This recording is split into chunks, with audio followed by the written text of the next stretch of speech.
जय हिंद दोस्तों। आइए आज का वीडियो स्टार्ट करते हैं। दोस्तों पिछले के वीडियो में मैंने आपको डीपीएसपी, ठीक है, और मूल कर्तव्य, फंडामेंटल राइट्स और बहुमत, इन सब चीज़ों को बता दिया है, ठीक है। और दोस्तों हम लोग आज की इस वीडियो में मूल अधिकार को पढ़ेंगे। मूल अधिकार, ठीक है, मूल अधिकार। तो आप लोग हेडिंग डालिए मूल अधिकार। ये एक बहुत महत्वपूर्ण टॉपिक है जो हर एक एग्जाम में क्वेश्चन पूछे जाते हैं, ठीक है। तो सबसे पहले लिखिए मूल अधिकार, इंग्लिश में हम लोग क्या कहते हैं, फंडामेंटल राइट्स। सबसे पहले आप लोग लिखिए रेड पेन से या ब्लैक पेन से, फंडामेंटल राइट्स, ठीक है। मूल अधिकार हो गया, और मूल अधिकार को हम लोग इंग्लिश में कहते हैं फंडामेंटल राइट्स। ये सबसे पहले कहाँ से लिया गया, ये लिखिए। तो सबसे पहले यह अमेरिका से लिया गया है। सबसे पहले कहाँ से लिया गया है, अमेरिका से लिया गया। और किस भाग में है, भाग 3 में है, ठीक है। लिखिए आप लोग भाग 3, ऐसे लिखिए, अमेरिका से लिया गया है, भाग 3 में है। और अनुच्छेद लिखिए आप लोग 12 से 35, अनुच्छेद है आपका 12 से 35। इतना आपको क्लियर होना चाहिए। जो हमारा मूल अधिकार है वह अमेरिका से लिया गया है, भाग 3 में है, अनुच्छेद 12 से 35 में है, ठीक, 12 से 35 तक, ठीक है। और मूल अधिकार की हम परिभाषा लिख लेते हैं कि मूल अधिकार क्या है, ठीक है।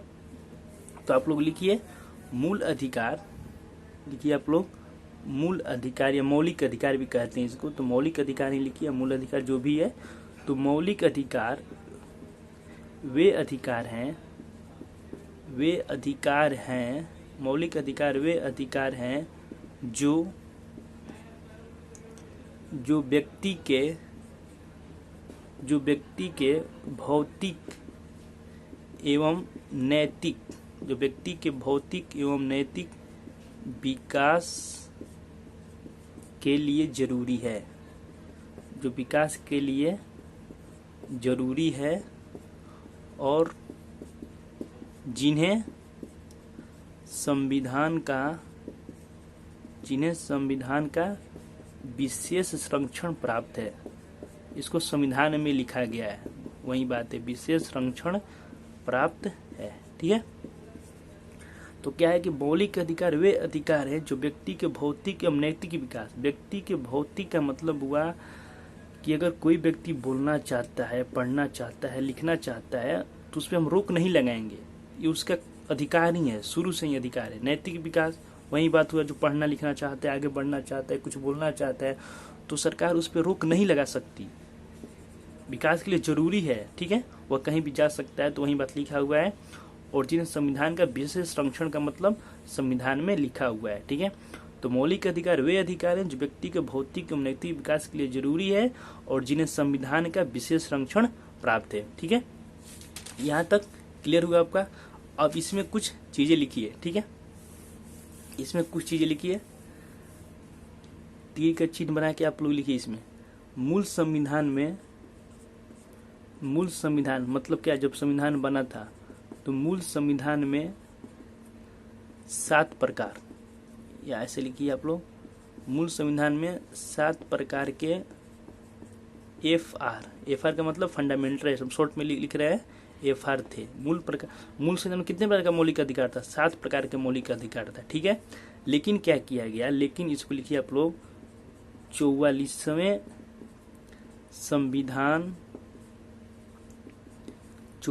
संविधान संशोधन द्वारा 1978, कब हुआ था, 1978 द्वारा संपत्ति के अधिकार को हटा दिया गया। संपत्ति के अधिकार को हटा दिया गया। 7वां मूल अधिकार हमारा कौन था, संपत्ति का अधिकार था। अब वर्तमान में 6 प्रकार के मूल अधिकार हैं, लेकिन 7वां मूल अधिकार कौन था, 7वां मूल अधिकार था संपत्ति का अधिकार। संपत्ति के अधिकार को 44वें संविधान संशोधन 1978 इसे हटा दिया गया, ठीक है। एक चीज और लिखिए इसमें, नीचे लिखिए मूल संविधान में संपत्ति के अधिकार को संपत्ति के अधिकार 2 जगह थे, ध्यान दीजिएगा आप लोग। मूल संविधान में संपत्ति के अधिकार कितने जगह थे? 2 जगह थे। एक जगह था article 19 clause 1 sub clause F. 2 ठो कोष्ट आता है तो इसको हम लोग क्या क्या बोलते हैं? 19 मतलब 19 क्लॉज 1, क्लॉज बोलते हैं इसको, क्लॉज लिख लीजिए, क्लॉज।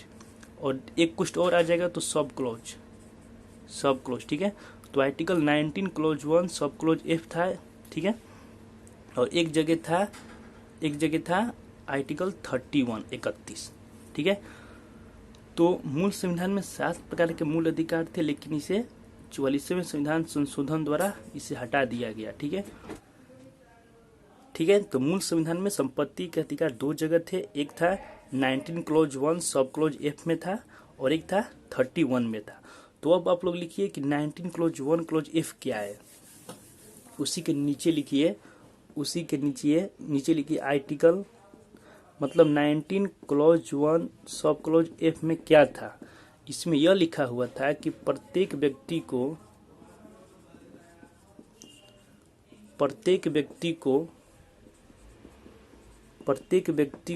संपत्ति का अर्जन, धारण और व्यय करने का अधिकार है, ठीक है। मूल संविधान में संपत्ति के अधिकार जो 2 जगह थे, 19 क्लॉज 1 और एक था 31 में था। तो 19 क्लॉज 1 में क्या लिखा हुआ था कि प्रत्येक व्यक्ति को संपत्ति का अर्जन, धारण और व्यय करने का अधिकार, ठीक है। और आर्टिकल 31 में क्या था? आर्टिकल 31 में था कि किसी की संपत्ति पर्याप्त, ठीक है, किसी की संपत्ति पर्याप्त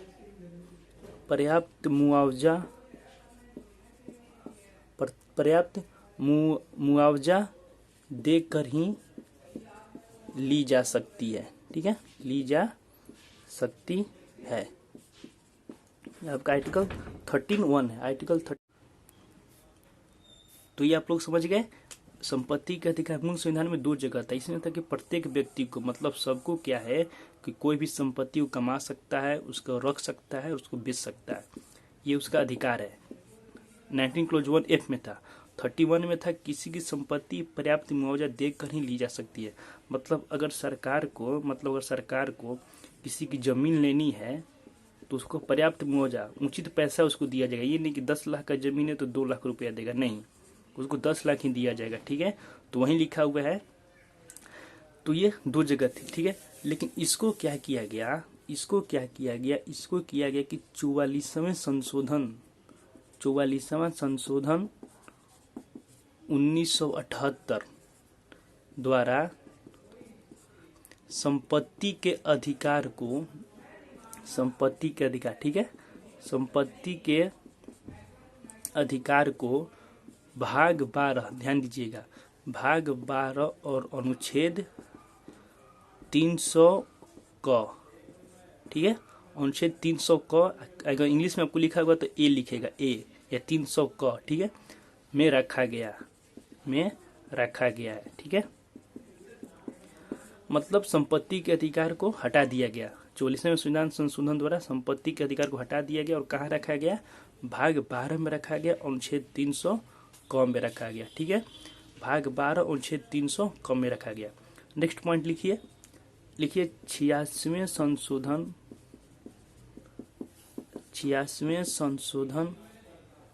2002 द्वारा एक नया अनुच्छेद, मतलब अनुच्छेद आर्टिकल 20 क्लॉज, ये कोष्ट में नहीं है, ये क जोड़ा गया जो शिक्षा के अधिकार से संबंधित है, जो शिक्षा के अधिकार से संबंधित है। क्लियर है? एक अनुच्छेद 21 क जोड़ा गया 2002 में, जो शिक्षा के अधिकार से संबंधित है, ठीक है। नेक्स्ट लिखिए, वर्तमान में 6 मूल अधिकार है। वर्तमान में 6 मूल अधिकार हैं। वर्तमान में 6 मूल अधिकार हैं।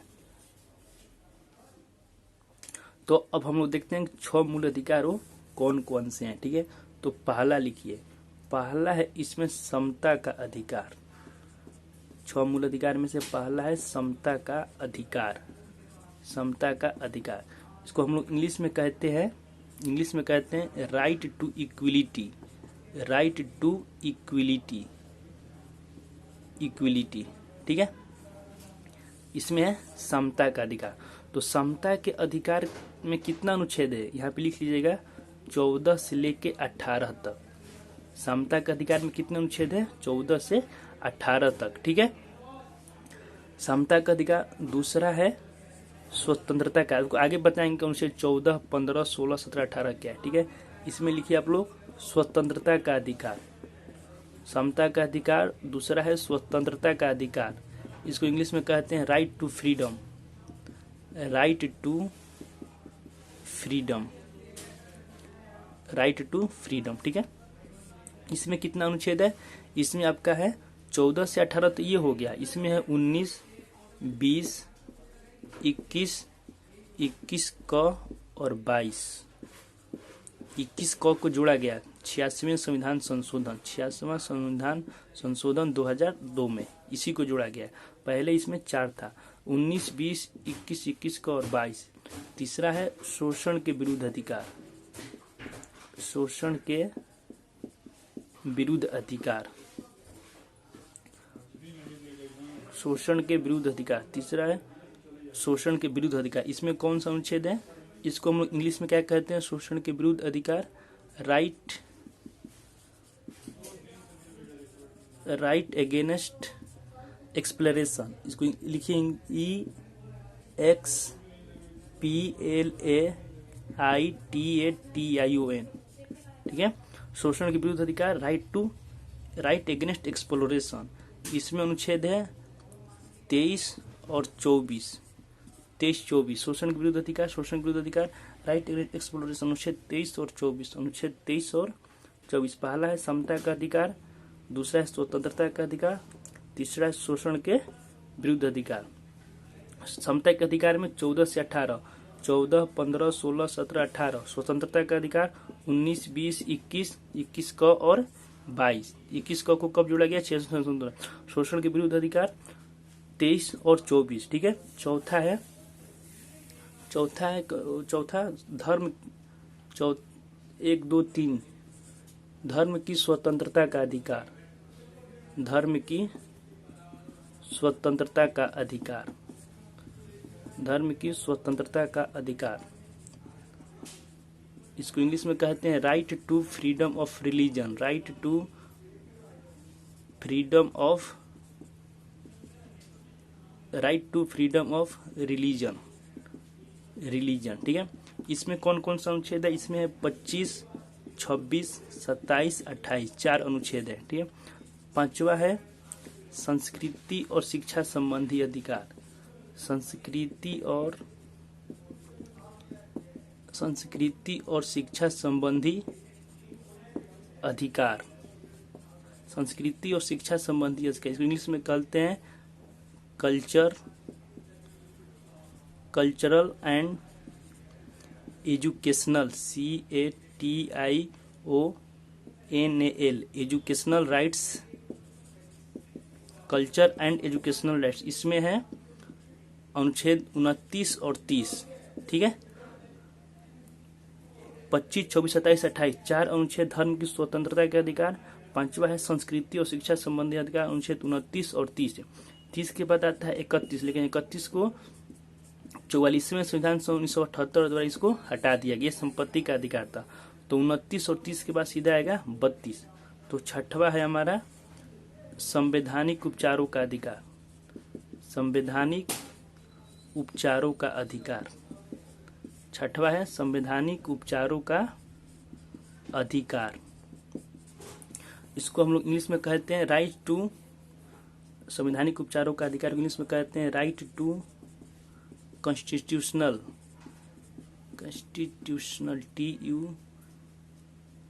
TIONL रेमेडीज, और इसमें अनुच्छेद है अनुच्छेद 32। तो इस प्रकार 6 मूल अधिकार हैं: समता का अधिकार, स्वतंत्रता का अधिकार, शोषण के विरुद्ध अधिकार, धार्मिक स्वतंत्रता के अधिकार, संस्कृति और शिक्षा संबंधी और संवैधानिक उपचारों का अधिकार। ठीक है, तो इस वीडियो में हम लोग इतना ही देखेंगे। आगे के वीडियो हम लोग अनुच्छेद स्टार्ट करेंगे। ठीक है, तब तक जय हिंद।